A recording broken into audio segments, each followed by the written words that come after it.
बिन मौज पत्ता नहीं डोले। और पुष्करनाथ जी कहते हैं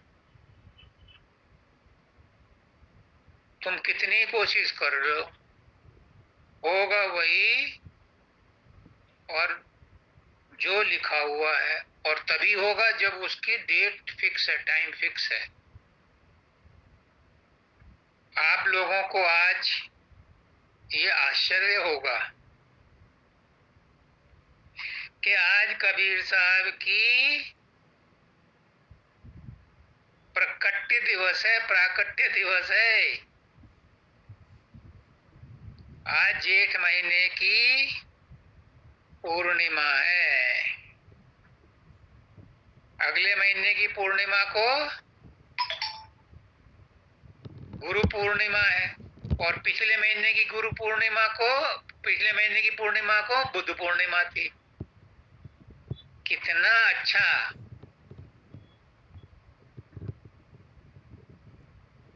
सामंजस्य बैठा है कि गुरु पूर्णिमा के दिन कबीर दास का शब्द कहा गया, और उनको श्रद्धांजलि देने के लिए, या उनको उनका खैर मकदम, उनका स्वागत करने के लिए, उनको अपनी भावनाएं भेजने के लिए आज उनके शब्द की व्याख्या हो रही। कितनी ऊंची बात है। ये कौन करता है? ये करने धरने वाला सतगुरु है। कबीरदास जी क्या कहते हैं? सतगुरु दीनी मोहे अजब जड़ी। कितना टॉप क्लास शब्द है सतगुरु। सतगुरु कौन है? बाबा फकीर कहते हैं गुरु ज्ञान दाता है, गुरु ज्ञान देता है, गुरु शरीर नहीं है, गुरु मनुष्य नहीं है। रब मेरा गुरु बन के आया। गुरु परमात्मा का ज्ञान देता है, परमात्मा का रूप बन करके ही सदगुरु आता है। क्योंकि परमात्मा अपने आप में नहीं आ सकता धरती पर। जब उसका बनाए हुए हजारों लाखों सूर्य हैं और एक छोटा सा सूर्य हमारे सौर मंडल का है, अगर ये 1 किलोमीटर नीचे आ जाए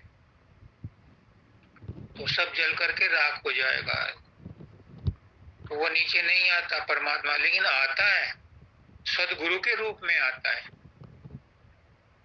तो गुरु तो हुआ ज्ञानदाता, ज्ञान का भंडार। सदगुरु क्या है? बाबा फकीर कहते हैं सदगुरु है जो सच्चा ज्ञान देता है।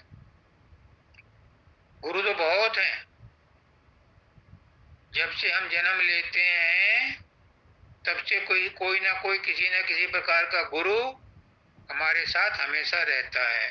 पहले माँ, फिर बाप, फिर भाई बहन, फिर टीचर, फिर फ्रेंड्स, फिर जहाँ नौकरी करते हैं वहाँ तमाम गुरु ही गुरु मिलते हैं। लेकिन ये सब दाल रोटी का ज्ञान देते हैं। सदगुरु क्या देता है? सदगुरु सच्चा ज्ञान देता है। सच्चा ज्ञान क्या? आत्मा का ज्ञान। ये छोटा मोटा काम नहीं है। पुष्करनाथ जी कहते हैं कि आत्मा का ज्ञान देना, आत्मा को मन से मुक्त करना कोई छोटा काम है? बहुत बड़ा काम है। ये काम, ये ज्ञान गुरु देता। कैसे? सदगुरु दीनी मोहे अजब जड़ी। कहते हैं बाबा फकीर कि सदगुरु अपनी जेब से कोई चीज निकाल के आपको नहीं देता। कोई भौतिक चीज आपको नहीं देता। क्या देता है? आपको नाम देता है। कौन सा नाम देता है? पुष्करनाथ जी कहते हैं एक नाम तो आपको दे दिया, स्कूल में एडमिशन करा दिया। वो नाम प्राइमरी का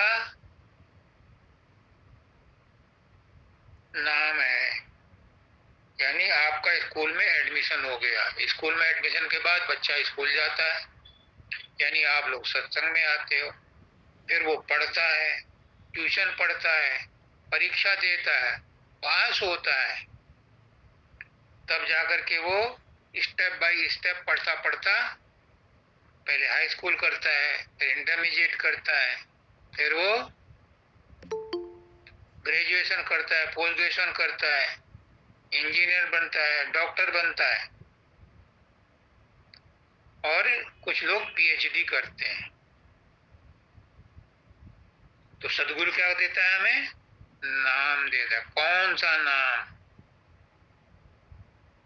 बहुत नाम है संसार में, वर्णात्मक नाम हजारों हैं, करोड़ों हैं, उनसे कुछ नहीं मिलता। वो तो प्राइमरी में एडमिशन दिलाने के लिए हैं। जो असली नाम है, पुष्करनाथ जी कहते हैं, वो गुरु से छीनना पड़ता है। बाबा शब्दानंद जी कहते हैं कि वो नाम चौथी अवस्था है हमारे रहने की। वो नाम हमें सतलोक में जाके मिलता है, जिसको प्राप्त करने के बाद काल कर्म का चक्कर खत्म हो जाता है, जीवन मृत्यु का चक्कर खत्म हो जाता है, प्रलय महाप्रलय का चक्कर खत्म हो जाता है। वो क्या है? वो है अजब जड़ी, वो है सतगुरु का दिया हुआ रसायन, ज्ञान जड़ी, प्रेम जड़ी, शब्द जड़ी। जड़ी कहते हैं जड़ी बूटी को, वही प्रेम है, वही शब्द है, वही चैतन्य की धार है।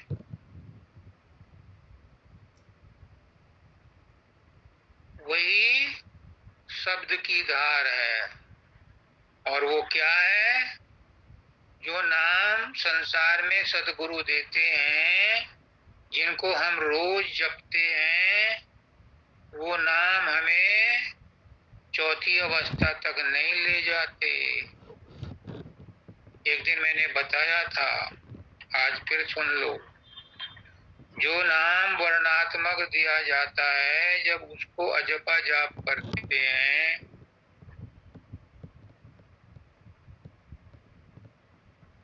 तो तीसरे तिल पर अपने ध्यान को टिकाते हैं। वहां पर टिकाते टिकाते उस शब्द का अजपा जाप करते करते मन में एकाग्रता आनी शुरू हो जाती है, मन टिकना शुरू हो जाता है। उसका प्रभाव क्या होता है? हमारे अंदर विल पावर बढ़ जाती है। फिर वहां पर प्रकाश और शब्द भी सुनाई देने लगता है। वो जो प्रकाश और शब्द है, उसको कहते हैं अनहद शब्द।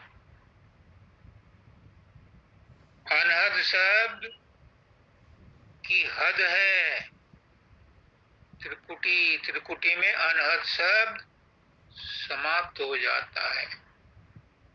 अभी नाम नहीं है जो सतगुरु ने दी मुझे अजब जड़ी, ये नाम यहाँ का नहीं है। ये नाम तो जो प्राइमरी के बाद आपने हाई स्कूल पास किया, इंटरमीडिएट पास किया, जब आप यहाँ पर इकट्ठे हुए, आपकी सूरत यहाँ इकट्ठी हुई और ऊपर चढ़ना शुरू किया, तो सैदल कमल में आई, त्रिकुटी में आई। यहाँ पर अनहद शब्द की सीमा है, यहाँ खत्म हो जाता है अनहद शब्द। उसके बाद क्या होता है? शून्य में पहुंचते हैं। शून्य में अनहद शब्द नहीं है। शून्य कहते हैं 10वां द्वार। 10वें द्वार की बड़ी इंपॉर्टेंस है। 10वें द्वार को लंघो तो आगे सतगुरु खड़ा मिलता है। महाशून्य में सदगुरु आपको अपने पावर से, अपने कृपा से, अपनी दया से आगे का रास्ता बताता है। फिर भंवर गुफा में जाकर के धुलाई पिटाई कुटाई खूब होती है। वहां वॉशिंग मशीन लगी है, वो घूम घूम करके सारे मल धोती है।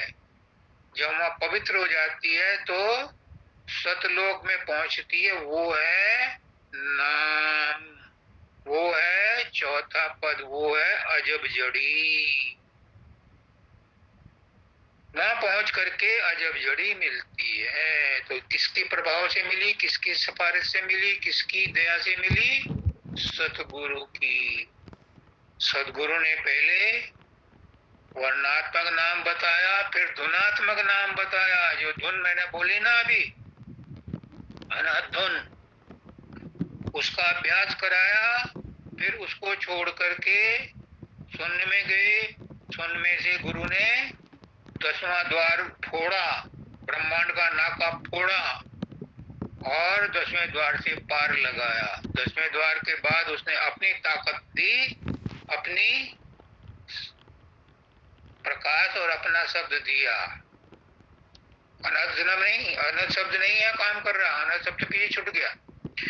गुरु का अपना, अपनी निशानी दी गुरु ने, और वो हमें महासुन और भंवर गुफा से पार ले गई। तब सतलोक में जाकर के हमें अजब जड़ी मिली। इसको कहते हैं सदगुरु दीनी मोहे अजब जड़ी। सो जड़ी मोह को प्यारी लगत है। हाँ जी, अगर वो प्यारी नहीं लगेगी तो और क्या लगेगा? संसार तो प्यारा नहीं है, और है प्यारा एक दृष्टिकोण से, क्योंकि संसार में परमात्मा है, संसार में भी सदगुरु है। सदगुरु ही परमात्मा है, इसलिए संसार भी उस दृष्टिकोण से तो प्यारा लगता है। लेकिन संसार में कोई चीज हमारी टिकती नहीं है, रुकती नहीं है। हमारी अपनी जायदाद नहीं है संसार की कोई भी चीज, अपना शरीर अपना नहीं है। तो और क्या हमें प्यारा लगेगा? जो हमें शरीर प्यारा लगता है यही हमारा साथ छोड़ देता है। तो संसार की सब चीजें साथ छोड़ देती हैं, वो प्यारा नहीं लगता है, अजब जड़ी प्यारी लगती है। क्यों? क्योंकि वहां पहुंच करके हमने आवागमन का चक्र समाप्त कर दिया। वहां पहुंच करके हमने काल कर्म का चक्र समाप्त कर दिया। वहां पहुंच करके हमने जीवन मृत्यु का चक्र समाप्त कर दिया। तो वो मुझे प्यारी लगी। क्यों? क्योंकि वो अमृत रसन भरी, अमृत घुला हुआ है, बड़ी प्यारी है। अमृत क्या होता है? जिसको पीने से मृत्यु नहीं होती। तो जब सूरत सतलोक में पहुंच जाती है तो वो अमर हो जाती है, फिर वो नीचे नहीं आती। कहते हैं कि एक है सालोक्य मुक्ति। आप अच्छे काम करो, पितरों की सेवा करो, दान दक्षिणा दो, तो आप पितृलोक में पहुंच जाओगे। लेकिन कुछ दिनों बाद वापस संसार में आना पड़ेगा। दूसरी है सामीप्य मुक्ति, यानी आप ब्रह्मा विष्णु के लोक में पहुंच गए, स्वर्ग लोक में पहुंच गए, तो ये समीप पहुंच गए। लेकिन वहां के भी फल भोगने के बाद आपको वापस आना पड़ता है।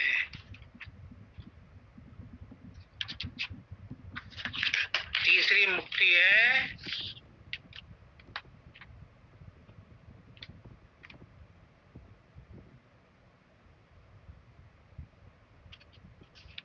सारूप्य मुक्ति। सारूप्य मुक्ति में क्या होता है कि आप सुमरन ध्यान भजन करते हो, निराकार का ध्यान लगाते हो और ब्रह्म बन जाते हो। लेकिन ब्रह्म भी हमारा लक्ष्य नहीं है। संत मत में ब्रह्म भी नीचे रह जाता है। ये कहाँ तक रहता है? ये रहता है शून्य महाशून्य तक। इसलिए यहाँ पर भी पहुंचने के बाद हमें वापस लौटना पड़ता है। और चौथी मुक्ति है सायुज्य, यानी तुम उसमें मिल गए, लेकिन मिलने के बाद भी कुछ करोड़ों वर्षों के बाद आपको वापस आना पड़ेगा। यह महाशून्य की मुक्ति है। सारूप्य मुक्ति हमारी शून्य की मुक्ति है और महाशून्य की मुक्ति हमारी सायुज्य है, यानी उसके साथ हम मिल तो गए, आत्माएं वहां पहुंच तो गई, उन्हें कष्ट तो कुछ नहीं हुआ, लेकिन वो परमपिता परमात्मा यानी सदगुरु से नहीं मिली। नीचे नहीं आ सकती, उन्हें आने जाने का मृत्यु का डर नहीं है, कोई कष्ट नहीं है, लेकिन परमानेंट लय तो ना हुई। जब कोई संत सदगुरु वक्त आता है, फिर उन जीवों को साथ लाता है, उनकी कमाई पूरी कराता है, उसके बाद उन्हें सतलोक पहुंचाता है। तो ये चारों मुक्ति हमारे काम की नहीं है, हमारा लक्ष्य नहीं है। संत मत में क्या कहते हैं, मेरे पुष्करनाथ जी क्या कहते हैं, राजेश शब्द के पीछे भी डंडा लेके मत फिर, शब्द भी हमारी मंजिल नहीं है। यानी महाशून्य का शब्द भी हमारे मतलब का नहीं है, अमर गुफा का शब्द भी हमारे मतलब का नहीं है, हमारी मंजिल नहीं है। हमारी मंजिल है अशब्द गति, सतलोक, जहां जाकर के शब्द में गुम हो जाते हैं। गुम अवस्था, शून्य अवस्था, वो है हमारी मंजिल। लेकिन वहां कैसे पहुंचेंगे? सदगुरु दीनी मोहे अजब जड़ी, सदगुरु की जड़ी जब मिल जाती है, सदगुरु का आशीर्वाद जब मिल जाता है, सदगुरु का सहारा जब मिल जाता है, सदगुरु का नाम जब मिल जाता है, तो जो नाम उसने दिया था वो नाम पकते पकते रचते रचते क्या होता है, जब दूध को उबालो और उसे घोटते रहो तो क्या बन जाता है? खोया बन जाता है, रबड़ी बन जाता है। वो बड़ी अच्छी लगती है रबड़ी, यहाँ है रसन भरी, बहुत मीठी लगती है वो। और जो सदगुरु की दी हुई है वो तो अजब जड़ी है, उससे तो अद्भुत है वो, संसार में नहीं मिलती देखने को, उसका संसार में जिक्र भी नहीं किया जा सकता। मैं अगर कहूं कि मैं आपको अजब जड़ी दे दूंगा तो ये तो आपको अपने अंदर ढूंढनी पड़ेगी, मेरे देने से नहीं काम चलेगा। मैं तो प्रयास कर ही रहा हूं और रोज कर रहा हूं। मैं चाहता हूं आप सब लोगों को वो जड़ी मिल जाए, लेकिन जब तक आप प्रयास नहीं करोगे वो आपको बेनिफिट नहीं देगी। विवेकानंद ने कहा था कि आपको संसार का कोई भी गुरु आत्मज्ञान नहीं दे सकता, परमात्मा भी उतर के आ जाए वो भी आपको आत्मा का ज्ञान नहीं दे सकता। आत्मा का ज्ञान तो तुम्हें स्वयं ही ढूंढना है। गुरु मदद करता है, गुरु रास्ता दिखाता है, गुरु आपको हाथ पकड़ करके ले जाता है, लेकिन चलना तो तुम्हें पड़े। आगे क्या कहते हैं, काया नगर अजब एक बंगला, वो कहाँ मिलती है? बड़ी मरम की बात है। बिना देह के आत्मा कुछ नहीं कर सकती। आत्मा के अंदर जो कर्मों की टोकरी है वो भी खाली नहीं हो सकती। आत्मा के अंदर जो इच्छाएं, वासनाएं, तृष्णाएं हैं वो भी पूरी नहीं हो सकती। उसके लिए एक अदद शरीर की जरूरत होती है। जब आत्मा शरीर को छोड़ती है तो आत्मा 3 दिन तक वहीं उसी घर में रहती है, और जो उसके रिश्तेदार, नाती, बहू, बेटे, पत्नी, माँ बाप रोते हैं, उन्हें वो चुप करना चाहती है, लेकिन उसके पास देह नहीं है तो वो उन्हें चुप नहीं कर पाती। चाहती है ये बताना कि अब बेवकूफों में मरा नहीं हूं, आत्मा तो शाश्वत है, अजर अमर अविनाशी है। शरीर नष्ट हुआ है, मैं नष्ट नहीं हुई, लेकिन वो बता नहीं पाती क्योंकि शरीर नहीं है व्यक्त करने के लिए। काया नगर एक अजब बंगला, जामे गुपत धरे। साइंटिस्ट बहुत ढूंढते हैं, डॉक्टर लोग भी चीर फाड़ करते हैं, पिनल ग्लैंड को ढूंढने की कोशिश करते हैं, कहीं नहीं मिलती उन्हें। सुषुम्ना नाड़ी को भी ढूंढने की कोशिश करते हैं, वो भी नहीं मिलती। तीसरा तिल भी तलाश करते हैं, काट पीट कर देख लिया हुआ, कुछ नहीं मिला, क्योंकि वो देखने की चीज है ही नहीं। गुप्त है, वो तो गुप्त है। जो उतने सूक्ष्म हो जाते हैं वो बिना चीर फाड़ करे भी अनुभव कर लेते हैं आप में से भी कई जो उसका रोज अनुभव करते हैं, लेकिन वो देखने की चीज नहीं है, वो गुप्त है तो गुप्त ही है। पुष्करनाथ जी कहते हैं ये राज राज ही है। और बाबा फकीर क्या कहते हैं कि जब हम संसार में बहुत सी चीजों को राज बना के रखते हैं, कानो कान किसी को नहीं बताते, तो ये तो आत्मा का वर्णन है, ये तो राज रहना ही चाहिए। अगर ये पता चल गया तो इसकी इंपॉर्टेंस खत्म हो जाएगी। पुष्करनाथ जी ने एक दिन कहा कि अगर भगवान आ जाए तो तुम उसे भी बेच खाओगे, खरीद लोगे पहले उसे, फिर उसके ऊपर टैक्स लगाओगे, टिकट लगाओगे दिखाने का, तो वो तुम्हारे बस में नहीं आता। वो तो गरीबों की मदद करता है, गरीबों को जल्दी प्रकट होता है, भोले भाले इंसान को ज्यादा प्यार करता है, पैसे वालों को भगवान के यहाँ कोई वीआईपी लिस्ट नहीं बनी है। जामे गुप्त धरी, लेकिन उसको अनकवर करना बहुत मुश्किल है। क्यों? 5 नाग बैठा रखे हैं और 25 नागनी है, मां तक पहुंचने नहीं देती, हुंकार के पहले ही बाहर कर देती। तुम में से भी हरेक का अनुभव होगा, जब साधन का अभ्यास करने बैठते मन फौरन आकर के खबल चौथ कर देता है, बैठने नहीं देता, सुमरन नहीं करने देता, ध्यान तो बहुत मुश्किल से लगता है, भजन तो होने ही नहीं देता। क्यों? 5 फणों वाला नाग है और 25 उसकी नागनी है। अब मैंने ढूंढ के निकाली कि भाई 5 नाग और 25 नागनी क्या है, कुछ हो गया मुझसे जरूर। एक बार मंगल देव जी ने पूछा था तो मुझे पता नहीं था, मैं सही बता रहा हूँ बात, मुझे पता नहीं था उस समय, लेकिन अब पता चला है। 5 नाग है जिनसे ये शरीर बना है, शरीर में रखी ना वो काया नगर एक अजब अजब एक बंगला, इस काया में रखी ना, ये तो तय बात हो गई। तो 5 नाग कहाँ मिलेंगे? काया में मिलेंगे। तो क्या है वो 5 नाग? पृथ्वी, अग्नि, वायु, पृथ्वी, जल, अग्नि, वायु, आकाश, ये 5 तत्व हैं जिनसे शरीर बना है। इस शरीर में ही वो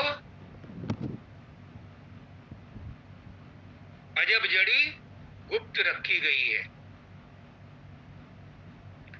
इस 5 तत्व वाले शरीर में ही वो अजब जड़ी गुप्त करके रखी गई है। तो इनको बस में करो। ये नहीं होते। पुष्करनाथ जी ने कहा कि पृथ्वी खोद खाद सहन करती है, चाहे कितना ही गहरा खोदो सब सहन करती है, उफ नहीं करती। हल चलाओ, बीज बो, पेड़ उगाओ, पेड़ों पर फल लगेंगे, सब कुछ मुफ्त में देती है पृथ्वी, चाहे उस पर कितना ही अत्याचार करो। जल है, जल ही जीवन है। जल के बिना हम ज्यादा देर जिंदा नहीं रह सकते। जल में कितनी गंदगी झोलते हैं हम, लेकिन जल सबको साफ करता है। नदी नालों का जल बह बह करके समुद्र में जाता है, समुद्र भी गंदा होता है, लेकिन जब सूरज उसकी तपिश से वो भाप बन करके ऊपर उठता है पानी, तो वो फिर शुद्ध हो जाता है, फिर नदियों में आता है, फिर बारिश होती है, फिर हमारा जीवन बनता है। ये सब मुफ्त में होता है। अग्नि है, हर चीज में अग्नि है, लेकिन वो हमारे किसी काम की नहीं है। जब उसको रगड़ा जाता है, जब उसको चूल्हे में जलाया जाता है, तब वो हमारी रोटी सेकती है, हमारा सारा काम करती है। अब ये तुम्हारी इच्छा है कि उस अग्नि से तुम घर जलाओ या चूल्हा जलाओ, लेकिन अग्नि के बिना हमारा काम नहीं चलता। अग्नि सबको चाहिए, प्रकाश सबको चाहिए। अगर सूरज ना निकले तो पृथ्वी पर कुछ भी पैदा नहीं होगा। ये सब वो फ्री में देता है। वायु, वायु को तो आप जानते ही हो। जो प्राणायाम करते हैं वो भी जानते हैं, जो नहीं करते वो भी जानते हैं कि सांस जो है वो वायु अंदर लेता है, वायु छोड़ता है। शुद्ध वायु लेता है और कार्बन डाइऑक्साइड छोड़ता है। सब फ्री में देता है वो मालिक। और आकाश में तो गुनाह करो या अच्छाई करो, सबको शेल्टर देता है फ्री फंड में, कोई किराया नहीं लेता। क्या हम ऐसा हैं? क्या हम फ्री में किसी को कुछ देते हैं? नहीं देते। तो ये पांचों चीजें आपको परमात्मा तक नहीं जाने देंगी। इनको शुद्ध करो। फिर इनकी पांच पांच हरे की प्रवृत्तियां हैं। वो 25 नागिन हैं। वो कौन सी हैं? पृथ्वी से बनते हैं हड्डी, मांस, चमड़ी, रोम और नाखून। जल से बनता है खून, पसीना, लार, मूत्र और वीर्य। अग्नि से बनता है भूख, प्यास, आलस्य, जम्भाई और नींद। और वायु से सिकुड़ना, फैलना, बोलना, सुनना, बल प्रयोग करना। और आकाश से सबको पता है शब्द, रूप, रस, गंध और स्पर्श। ये हैं 25 प्रकृतियां जो नागिन हैं। काम कितना जबरदस्त है, क्रोध कितना जबरदस्त है, लोभ कितना जबरदस्त है, मोह कितना जबरदस्त है, अहंकार कितना जबरदस्त है। ये तो मन की प्रवृत्तियां हैं। उन 5 तत्वों की प्रकृति अलग है। मन की प्रकृति ही हमारे बस में नहीं आती, तो उन 25 को कैसे बस में करोगे? इसलिए क्या कहते हैं, पांचों नाग 25 नागनी। ये हमें हमारे अंदर जो गुप्त धरी है वहां तक नहीं पहुंचने देती। लेकिन इसका इलाज है क्या? सूंगत तुरत मरी। सुंगत तुरत, इसको जरा समझ लो।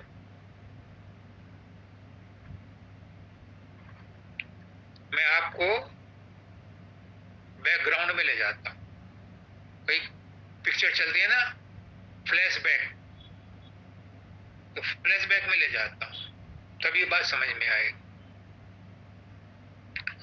इस मन को वश में करने का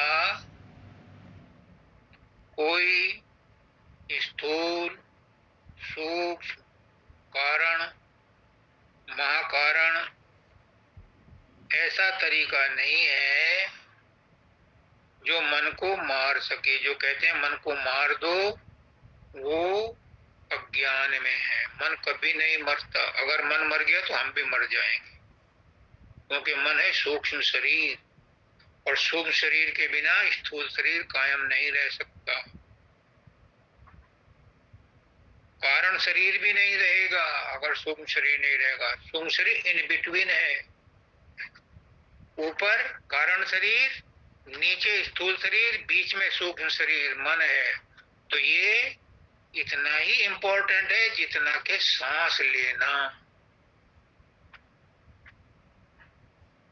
तो इस मन को बस में करने के लिए कोई प्राणायाम काम नहीं करता, कपाल भाती भी काम नहीं करती, अनुलोम विलोम भी काम नहीं करते। और कामों में काम आती हैं ये पद्धतियां। मन को वश में करने के लिए ये संतों ने सिद्ध किया हुआ सूत्र बताया है कि मन शब्द के बस में ही आता है। मैंने बोला ना, मन 5 फनों वाला नाग है, और नाग को कौन बस में करता है? सपेरा। कैसे? बीन बजा के। और बीन कहाँ बजती है? सतलोक में। तो जब बीन बजाता है सपेरा सतलोक में, तब मन बस में आता है। शुरुआत उसकी सहदल कमल से ही हो जाती है। शब्द, क्योंकि सहदल कमल में और त्रिकुटी में अनहद नाद होता है, वो भी शब्द है। उसको सुनकर के मन बस में आता है। लेकिन सतलोक के पहुंचने तक मन साथ रहता है, डिसिप्लिन वे में रहता है, नो डाउट। फिर शून्य में और महाशून्य में पवित्र शब्द होता है गुरु का, और भंवर गुफा में सोहम सोहम का शब्द होता है। तो मन बस में किससे आया? शब्द से। तो यहाँ लिखा है उन्होंने, 5 नाग 25 नागनी सूंघत तुरत डरी मरी। सूंघत मतलब सुनते ही मर जाती है। मरने का मतलब मरना नहीं है, मरने का मतलब है कंट्रोल में हो जाना, वश में हो जाना। वश में आ जाती हैं ये 5 नाग और 25 नागनी। किसके? शब्द के सुनते ही। बिना शब्द मन बस में नहीं आता, करो चाहे कितने उपाय। ये स्वामी जी महाराज का शब्द है। आई बात समझ में? यहां तक हो गया? मैं अगली लाइन लूं? जी गुरुजी। आगे कहते हैं लास्ट लाइन में, या कारे ने सब जग खायो। यह कारा कहा है, कार्य कहा है काल निरंजन को, मन जिसका एजेंट है। इसने ही सारा प्रपंच रचाया है। मनुष्य का शरीर काल ने बनाया, संसार काल ने बनाया, कर्म का सिद्धांत काल ने बनाया, धर्म कर्म काल ने बनाए, अज्ञान अविद्या काल ने पैदा की, और कैसे पैदा की? कहता है भगवान को भजो, भगवान का पूजन सुमरन करो।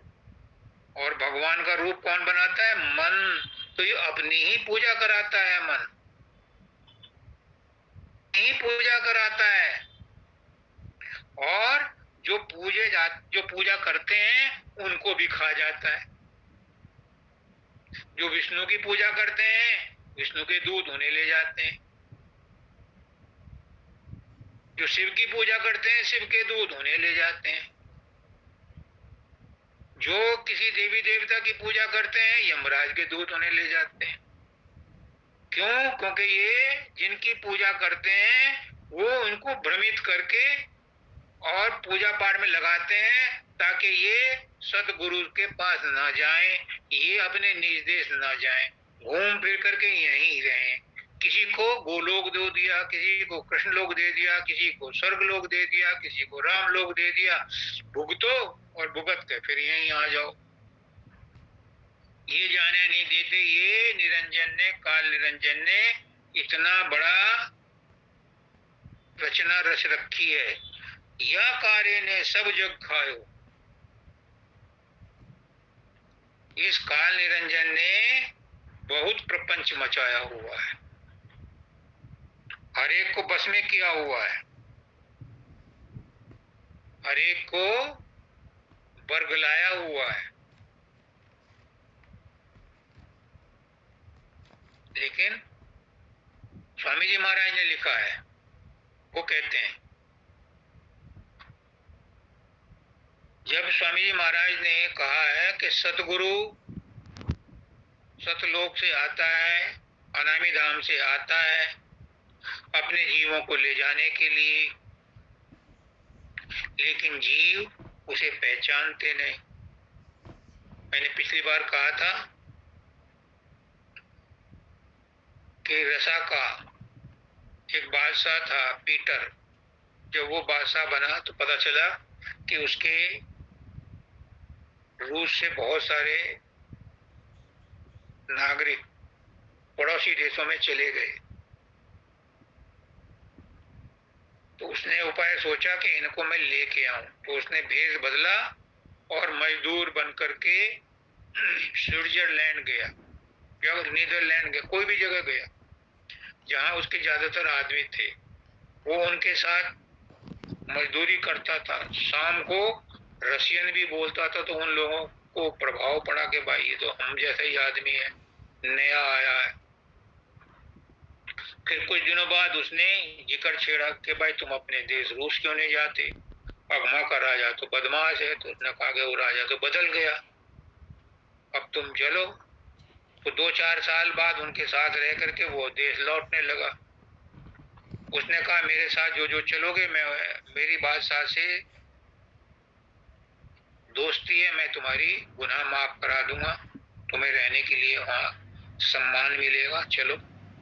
किसी ने उस पर यकीन नहीं किया। 2-4 थे मुझ जैसे पागल। उन्होंने कहा यार बात तो सही कह रहा, चलो इसके साथ अजमा लेते हैं, क्या है यही कौन सा हमें ऐसो आराम है। अपने देश अपना देश होता है, अपना घर अपना घर होता है। आ गए, 2-4 ही थे बस। जैसे ही वो बंदरगाह पे उतरे तो वहां उनको सल्यूट लगे, वहां उनका बड़ा स्वागत हुआ। वो कहने लगे यार ये तो वाकई आदमी इन्फ्लुएंशियल है, जरूर की बात साथ दोस्ती होगी, हमें वो करवा देगा, माफ करा देगा। तो उसने कहा कि दोस्तों मैं तो अपने घर जा रहा हूँ, बहुत दिनों से मिला नहीं हूँ, सुबह तुमसे मुलाकात होगी, तुम राजभवन में आना। जब अगले उनको उसमें गेस्ट हाउस में ठहरा दिया। अगले दिन जब गए तो देखा वहां, अरे राजगद्दी पर तो वो ही बैठा है। अब उन्हें बड़ा अचंभा हुआ, लेकिन अब क्या करें, दूसरों को तो अब बुला नहीं सकते, वो तो वहीं रह गए थे। वो कोई और नहीं था, ये झूठी कहानी हो या सच्ची कहानी हो, लेकिन मालिक रब गुरु बन करके आता है, उस पर कोई विश्वास नहीं। जो उस पर विश्वास करता है उसे वो उसके घर पहुंचा देता है। तो स्वामी जी महाराज ने क्या कहा कि कि माया तूने मेरे जीवों को बहुत खाया, अब जिन जीवों पर मैंने मोहर लगा दी है वो तेरे बस में नहीं आएंगे, उनका तो कुछ नहीं बिगाड़ सकती। तो माया क्या कहती है कि मालिक, हे स्वामी, ये जीव तेरे हैं तो मैं किसकी हूं, मैं भी तो तेरी हूं, तू मुझसे क्यों छीन रहा है जीवों को? काल निरंजन ने तो बहुत तपस्या करके इन जीवों को तुझसे मांगा था, अब क्यों छीन रहा मुझसे? तो स्वामी जी महाराज लिखते हैं एक शब्द में कि माया मैंने तेरे छल बल तोड़ दिए हैं, तो इनका नुकसान नहीं पहुंचा सकती, इनको रोक नहीं सकती। तेरी भलाई इसी में है कि इनको रास्ता दे,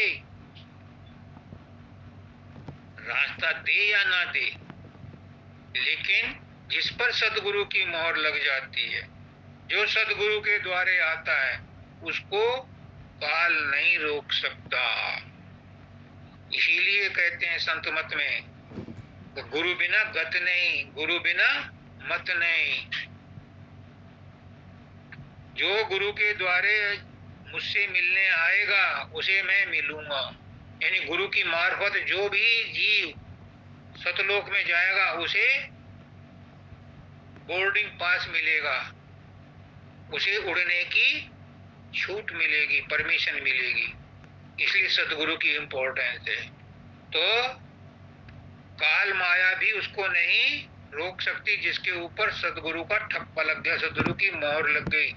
जिस कागज के नोट पर रिजर्व बैंक की स्टैंप लग गई और गवर्नर के दस्तखत हो गए, वो कागज भी पूरा नोट बन गया, उसका भुगतान करना पड़ेगा, उस जीव को ले जाना पड़ेगा। एक छोटी सी कहानी बताता हूं, उससे और बात स्पष्ट हो जाएगी। एक भक्त था या एक बाबा था, एक ऋषि था, उसने बहुत तपस्या की और भगवान प्रसन्न हो गए, मालिक प्रसन्न हो गया। आया, बोल तुझे क्या चाहिए? मुझे कुछ नहीं चाहिए। तो तूने तपस्या क्यों करी? कि मेरी मर्जी, मुझे शौक है तपस्या करने का, मुझे शौक है मालिक को याद करने का, मुझे शौक है सुमरन ध्यान भजन करने का, मैंने की, मेरी मर्जी। मेरे अंदर जो बैठा है वो मुझसे करवा रहा है। तू कौन है? अब मैं वही भगवान हूं जो तेरे अंदर बैठा है। फिर मुझसे क्या चाहता है? अब मांग, कुछ वरदान मांग ले। मैं तो नहीं मांगता। अब तो तूने मुझे याद किया, कुछ तो मांग ले, मेरी कुछ तो इज्जत रख ले। मैं तो नहीं मांगता,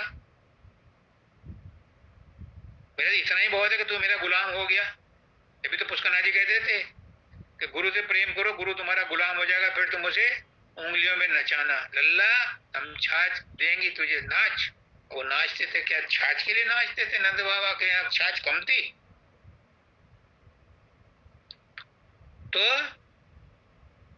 उसने तीसरी बार कहा भगवान ने कि कुछ तो मांग। अब जब तू इतना कह ही रहा है तो जितने दुखी हैं सबको इनके घर पहुंचा दे, अपने साथ ले जा।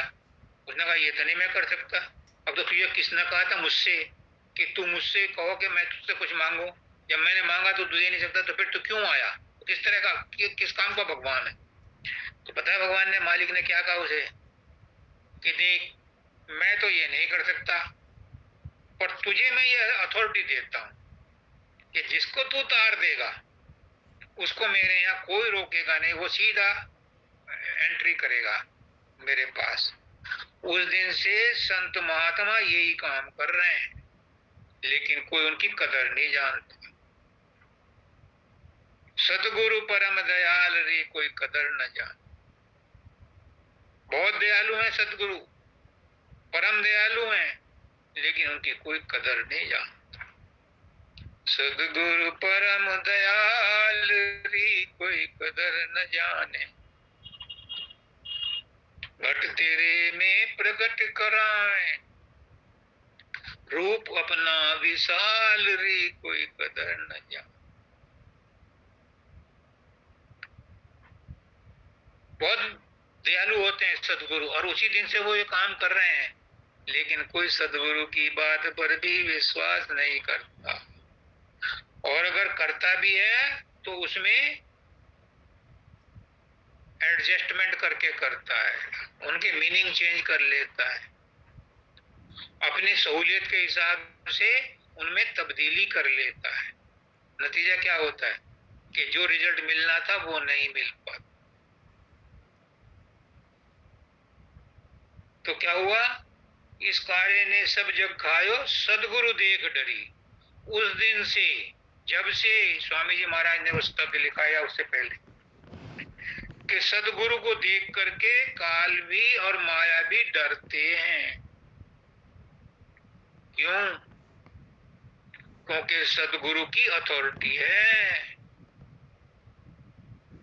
जिस पर वो स्टैंप लगा देता है उसको रास्ते में कोई नहीं रोकता, वो सीधा परम धाम जाता है, कभी वापस न आने के लिए। इसलिए काल और माया उसे देख करके डर जाते हैं।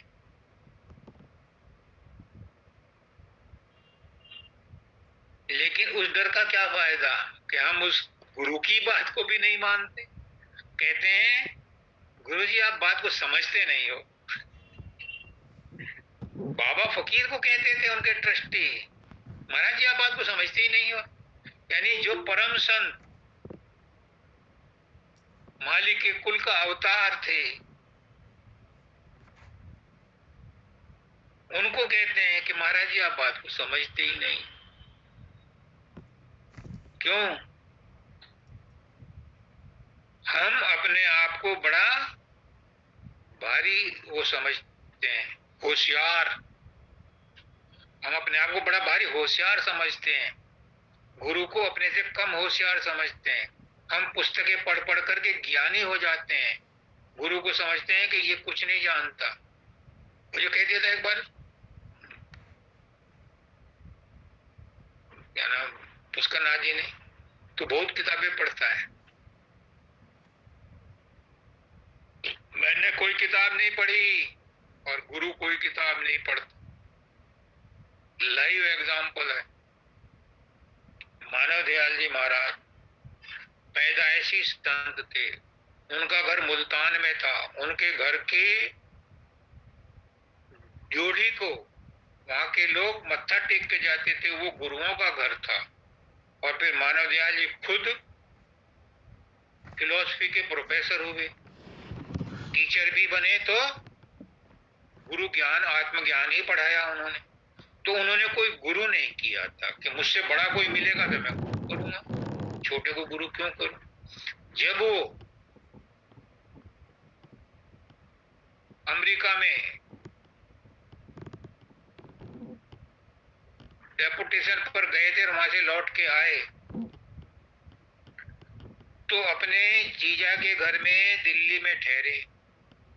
रात को आए थे तो उन्होंने कहा जीजा ने कि भाई मैं तो चंद्रमा जा रहा हूँ, एक पंजाब के संत आए हुए हैं, तुम आराम करो, रात भर का सफर करके आए हो। उन्होंने कहा हाँ मैं आराम करता हूँ, और फिर मैं जानता भी नहीं कौन से संत हैं। फिर अचानक क्या दिमाग में आई कि चलो मैं भी चलता हूँ, आराम आके करूँ। और महाराज जी और माता जी दोनों उनके साथ हिंदू महासभा में सत्संग अटेंड करने चले गए। अब जो उनके बहनों थे उनको तो बाबा फकीर जानते थे। जब ये उनके साथ गए तो बाबा फकीर तो त्रिलोकीनाथ थे, त्रिकालदर्शी थे, उन्होंने पहचान लिया। ए mister Sharma, I was waiting, come here. अब मानव दयाल जी ने कहा जीजा जी आपको बुला रहे हैं।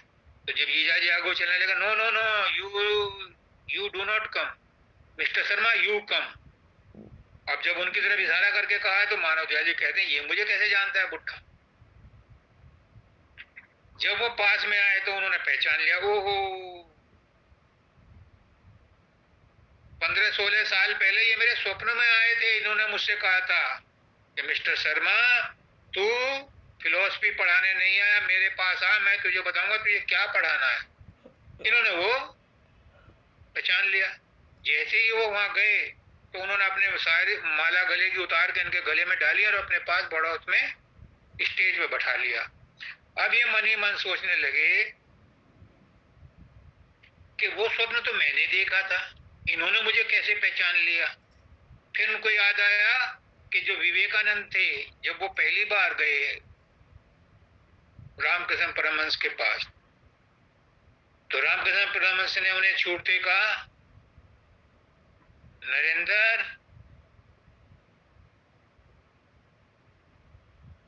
तू आ गया, मैं तेरी इंतजार कर रहा था। अब नरेंद्र भी चौंक गया कि मेरा नाम कैसे जानते हैं। खैर, जब मानव दयाल जी वहां बैठ गए और उन्होंने सत्संग सुना तो उन्होंने मन ही मन उन्हें गुरु धारण कर लिया। अपनी किताब में लिखा है उन्होंने, अब तक तो मैं वाचक ज्ञानी था, किताबों का ज्ञान जानता था। परम दयाल जी का सत्संग सुन के तो मुझे ऐसा लगा ये तो बहुत ऊंची बात कह रहे हैं, मेरे से बहुत ऊंचे हैं, और उन्होंने उन्हें गुरु धारण कर लिया। आज मैं शिष्य बना, अब तक तो मैं गुरु बना हुआ था, आज मैं पहली बार शिष्य बना। तो सतगुरु देख डरी, जब सतगुरु मिल जाता है तो जीव की जो मन है, काल और माया है, वो उसे देखकर डर जाते हैं। मानव जी डरे नहीं, प्रेम मोहब्बत में उनको समर्पण कर दिया, और फिर अल्टीमेटली क्या हुआ, उन्होंने अपनी बुद्धि दे दी। खैर, हम अपने शब्द पे आते हैं, इस कार्य ने सब जग गायो, सदगुरु देख डरी। निरंजन भी सदगुरु से डरता है, इसका कारण है क्या,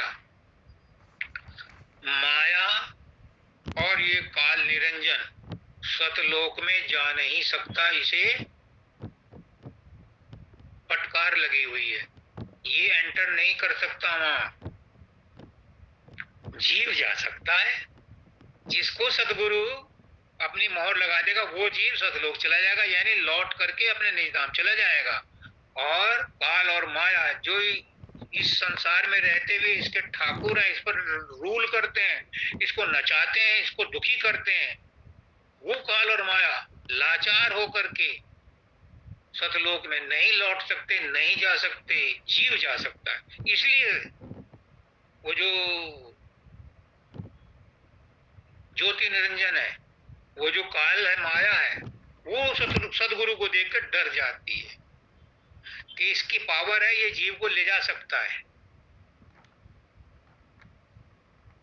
खुद नहीं जा सकते, काल और माया नहीं जा सकते, उनको फटकार लगी हुई है, लेकिन जीव वापस लौट के जा सकता है। इसलिए जीव उन काल और माया से भी ताकतवर है, उनसे भी ज्यादा भाग्यशाली है।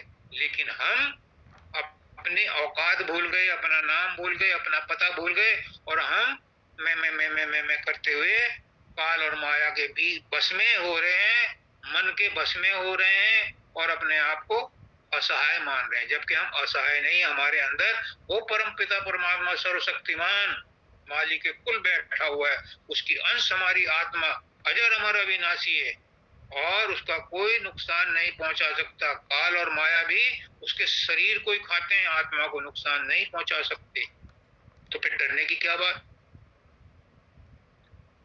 जब सैया भय कोतवाल तो फिर डर का आएगा। लेकिन सब डरते हैं क्योंकि सबने अपने आप को शरीर मान लिया। अगर हम शरीर मानना छोड़ दें, हम अपने आप को मन मानना छोड़ दें, तो डरने की कोई बात नहीं, अभय हो जाओगे। और गुरु अभय दान देता है, गुरु मृत्यु का डर हटाता है आपके अंदर। गुरु क्या करता है, गुरु यही करता है, गुरु तुम्हारी सोच बदलता है। तुम कमजोर नहीं हो, तुम अजर अमर अविनाशी हो, तुम्हारी मृत्यु नहीं हो सकती। मृत्यु तो शरीर की होगी, शुभ शरीर की होगी, तुम्हारी नहीं। जब ये बात समझ में आ जाती है तो क्या कहते हैं, कहते कबीर सुनो भाई साधो, ले परिवार करी। फिर वो आत्मा परिवार के साथ तर जाती है। आत्मा का परिवार क्या है? ये रिश्तेदारी शरीर के साथ हैं, जितने भी संबंध हैं शरीर के साथ हैं। मानव दयाल जी कहते थे, आप पत्नी को पत्नी के रूप में प्यार नहीं करते, उसके अंदर परमात्मा है इसलिए प्यार करते हो। क्यों? कि जब वो परमात्मा की अंश आत्मा निकल जाती है, कोई पत्नी को प्यार करने के लिए सबके साथ नहीं लेटता। देख लो, पूछ लो। मैं तो देख के आया हूँ, दो दो चीज अभी देखी, 2 महीने के अंदर ही 2 देख ली।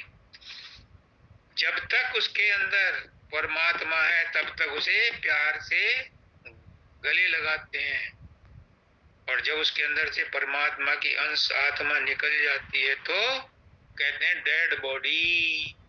डेड बॉडी हो जाती है, फिर वो मिस्टर खन्ना नहीं रहते, मिसेस गुप्ता नहीं रहती, वो फिर डेड बॉडी हो जाती है। तो कहते कबीर सुनो भाई साधु, ले परिवार फिर कौन से परिवार के साथ जाती है? जो उस आत्मा के साथ, जो उस सदगुरु के साथ सत्संग में आते हैं, उसका वचन सुनते हैं, उस पर अमल करते हैं, वो सब आपस में क्या है? एक है, एक एक है, एक एक है, जाने जानन हारा फकीरा, रूप तेरा अति प्यारा। आपकी आत्मा, मेरी आत्मा, इनकी आत्मा, जयश्री की आत्मा, द्विवेदी जी की आत्मा, प्रगति की आत्मा अलग अलग नहीं है। निर्मल कुमार की आत्मा अलग नहीं है, माँ की आत्मा अलग नहीं है, वंदिता की आत्मा अलग, किसी की आत्मा अलग नहीं है, सब एक ही आत्मा है। क्यों? मालिक ने कहा था मैं एक से अनेक हो जाऊं, तो अनेक रूपों में उसके पास कहां से आया सामान? ये शरीर जो बनाया ये तो उसने संसार के मसाले से बनाया। मन जो बनाया वो ब्रह्मांडी मन के मसाले से बनाया, इनसे उसका कोई मतलब नहीं है। लेकिन परमात्मा की अंश जो आत्मा है, उसको तो बनाने के लिए कोई फैक्ट्री थी नहीं। वो कहां से आई? उसने अपने आप को ही अनेक रूपों में प्रकट कर दिया, विभिन्न रूपों में अलग अलग मुखौटे पहन करके वो खुद रोल प्ले कर रहा है सबके साथ, तो इसलिए एक ही है। तो ले परिवार तरी, ये सारा परिवार उसी का है। तो जो उसके साथ चिपक गए, गुरु के साथ जो चिपक गया, गुरु ने जिसका हाथ पकड़ लिया या गुरु का दामन किसी ने पकड़ लिया, फिर वो नहीं छोड़ता। एक बार हजूर महाराज आगरा में सत्संग दे रहे थे, मौज उठी।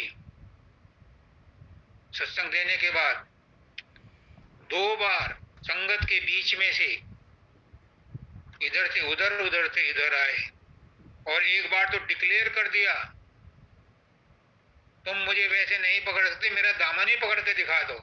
लेकिन शर्म लिहाज में लोगों ने उनका दामन भी नहीं पकड़ा, फिर अंत में बैठ गए। तुम क्या पकड़ोगे गुरु को? तुम शब्दों को भी कैसे पकड़ोगे? मेरे अब शब्द नहीं पकड़ पाए, मेरा दामन किसी ने नहीं पकड़ा, मेरा पैर किसी ने नहीं पकड़ा, कैसे पकड़ोगे? वैसे तो जप्पी मारते हैं, जबरदस्ती सिर पे हाथ रखते हैं, रखवाते हैं और कहते हैं फोटो क्लिक करो जी, ताकि ये प्रूफ रहे कि उन्होंने मुझे आशीर्वाद दिया। मेरे पुष्कनाथ जी कहते हैं, राजेश इस तरह के जबरदस्ती हाथ रखकर फोटो खिंचवाने से गुरु की दया नहीं मिलती। गुरु की दया तो तब मिलती है जब गुरु ओवरफ्लो हो जाता है, किसी को देख करके, किसी की भक्ति को देख कर, किसी की प्रेम को देख करके, किसी के भाव को देख करके ओवरफ्लो हो जाता है, तो वो अचानक उसका हाथ उसके सिर पर पहुंच जाता है। वो है गुरु की दया। वो चाहने से नहीं आती, गुरु भी नहीं चाहता, अचानक गुरु भी मजबूर हो जाता है, क्योंकि गुरु के अंदर परमात्मा है, मालिक है, मालिक उसको आशीर्वाद दिलवाना चाहता है, तो वो भाव उसको उस समय प्रकट हो जाता है। वो है असली पकड़ना, वो है असली दया दृष्टि, वो है असली गुरु दृष्टि। समझो, अगर कहीं कमी है तो उसे पूरी कर लो। जिस पर गुरु का हाथ, गुरु का, जिसके सिर पर हाथ गुरुंदा,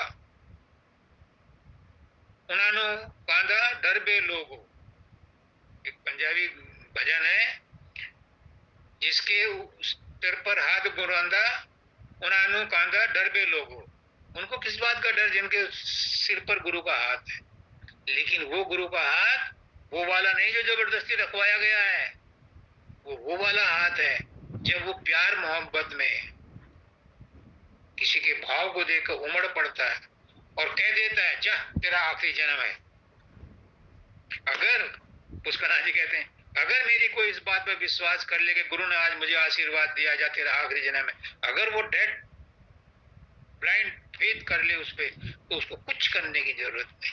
क्योंकि गुरु ने आवेश में नहीं कहा, प्रेम में उबल करके कहा जा तेरा आखिरी जन्म है, तो उसको कुछ करने की जरूरत नहीं। उसका आखिरी जन्म है, लेकिन कुछ तो करना पड़ेगा, उस पर विश्वास तो करना पड़ेगा। और वो विश्वास सिर्फ तुम कर सकते हो, गुरु तुम्हारे बिहाफ पर विश्वास नहीं कर सकता। ये मत समझना कि गुरु की ताकत कम है, गुरु मालिक का ही अंश है।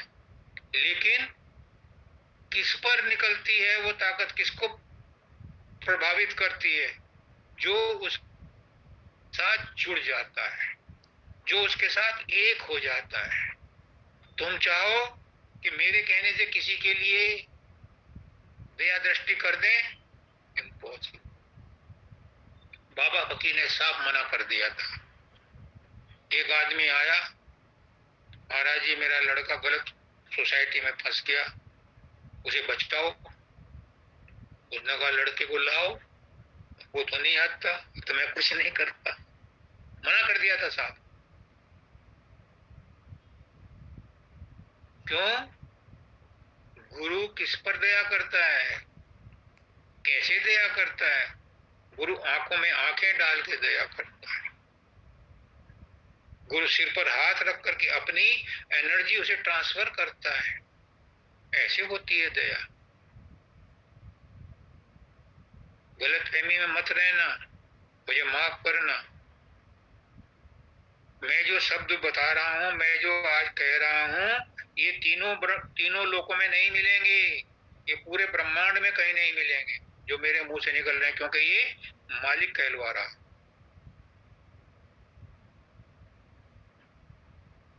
ये मालिक कहलवा रहा है। तुम चिंता करते हो। मुझे शब्दानंद जी ने कहा था, बाबा शब्दानंद, कि जो चिंता करता है वो निगुरा है, यानी उसे गुरु पर विश्वास ही नहीं है, इसलिए वो चिंता करता है।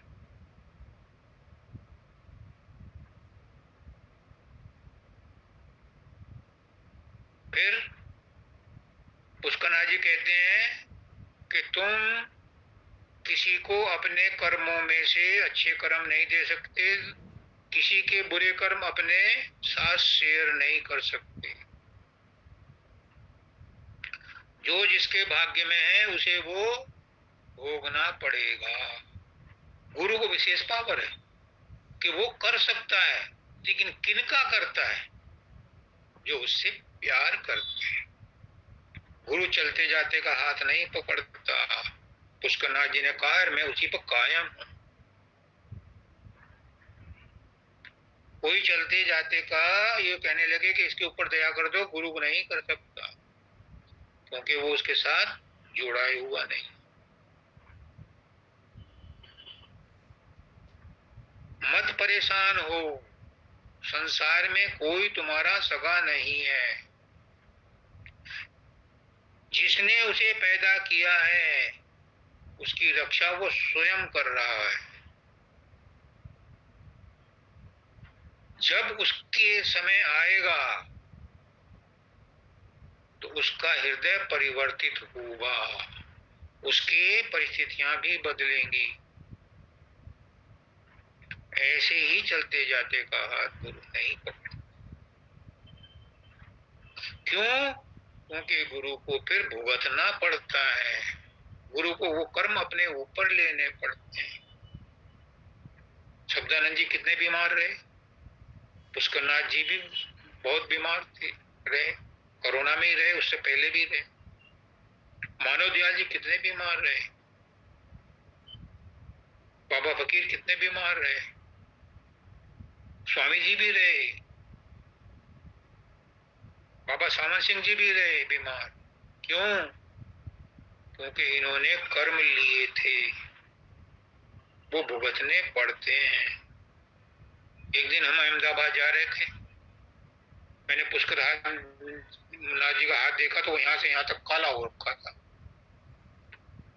काली धारी। मैंने कहा महाराज जी कर्म लिए आपने। अब हाँ राजेश, मैं कल वहां गया था हॉस्पिटल उनको देखने के लिए, अब मैं रुक नहीं सका, मुझे लेने पड़े। मैंने कहा महाराज जी ये काम ना करो। फिर मेरे हाथ में भी काला काला निशान बनना शुरू हो गया। नरेश ने कहा महाराज जी ये तो आपका भी छीन रहा है। कहा नहीं राजेश ऐसा नहीं कर सकता। फिर उनका भी हटा और मेरा भी हटा। तो क्रिस्टल क्लियर हो जाओ अपने मन में, क्यों दूसरों के बारे में सोचते हो? सबको अपने अपने कर्म भोगने, और जैसे लिखे वैसे ही भोगने हैं। गुरु क्या तुम्हारे इस काम के लिए आया है? गुरु तुम्हें संसार से छुड़ाने आया। तुम गुरु से वो दान लो जिससे तुम्हारे जन्म मरण का चक्कर खत्म हो। संसार की चीजें क्यों मांगते हो? ये तो भाग्य के अनुसार जो लिखा हुआ वो मिलेंगी। इसके लिए गुरु की दात को बर्बाद मत करो। गुरु जो आपको मुक्ति का साधन बताता है उसको इस्तेमाल करो, उस पर चलो। जिसने जैसे कर्म किए हैं उसको वैसे भोगने पड़ेंगे। तुम अपनी मानसिक अवस्था को क्यों डिस्टर्ब करते हो?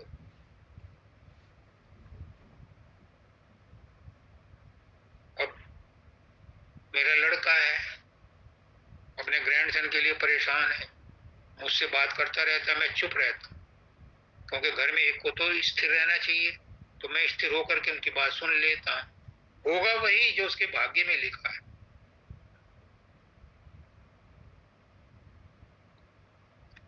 उसकी एंजाइटी अपनी जगह सही है, लेकिन मैं स्थिर होकर के सुन लेता हूं। उनको भी ये लगता है कि बात हायर अथॉरिटी पर पहुंच गई, जो उचित होगा वो हो जाएगा, और ये उनका सोचना भी सही है। तो कहने का मतलब ये है कि अपना प्रयास करो, पूरा प्रयास को ईमानदारी से करो, लेकिन अपने प्रयास को उस गुरु के प्रति समर्पित कर दो। उसके जो कर्म है उसको समर्पित कर दो, कर्म का फल समर्पित कर दो, तो फिर सुखी रहोगे। होना वही है जो भाग्य में लिखा है। कर्म जरूर करना है, कर्म ना करने से भाग्य में लिखा हुआ भी नहीं मिलता। कर्म जरूरी है, लेकिन कर्म को समर्पित कर दो, समर्पण कर दो, तब आपको उसका मजा आएगा। यूं थक कर न बैठे मंजिल के मुसाफिर, यूं थक कर न बैठे मंजिल के मुसाफिर, वो समय भी आएगा, समंदर खुद चल करके तेरे पास आएगा, मंजिल भी मिलेगी और मंजिल मिलने का मजा भी आएगा। तो पूरी उम्मीद रखो, उस मालिक पर भरोसा रखो, अपने कर्मों में, अपने कार्यों में, अपने पुरुषार्थ में कमी मत रखो, लेकिन बिला वजह परेशान भी मत हो। जो कर लिया, जो कर दिया उसको अर्पण कर दो। तू जान तेरा काम जान। सबको राधा।